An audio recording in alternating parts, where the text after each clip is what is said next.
क्या आप जानते हैं, दुनिया का सबसे बड़ा चर्च यूरोप या अमेरिका में नहीं बल्कि अफ्रीका के एक छोटे से मुल्क में मौजूद है। इस अजीम चर्च का नाम है Basilica of Our Lady of Peace, जो यामोसुक्रो आइवरी कोस्ट में वाक़िया है। यह चर्च इतना बड़ा है कि सेंट पीटर्स बसिलिका वतिकन सिटी से भी साइज में ज्यादा बड़ा है, जो आमतौर पर दुनिया का मशहूर चर्च माना जाता है। इस चर्च की तमीर 1985 में शुरू हुई और 1938 में मुकम्मल हुई। इसे आइवरी कोस्ट के उस वक्त के प्रेसिडेंट फेलिक्स हुफुएट-बोइग्नी ने बनवाया।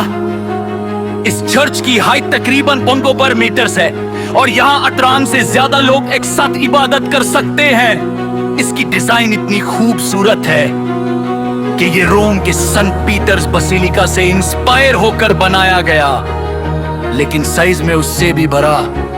अंदर शानदार ग्लास विंडोज, मार्बल का काम और एक रूहानी सुकून देने वाली फिजा महसूस होती है। ये सिर्फ एक इमारत नहीं बल्कि क्रिश्चियन हिस्ट्री का एक अजीम निशान है, जो ईमान, ताकत और आर्किटेक्चर को एक साथ दिखाता है।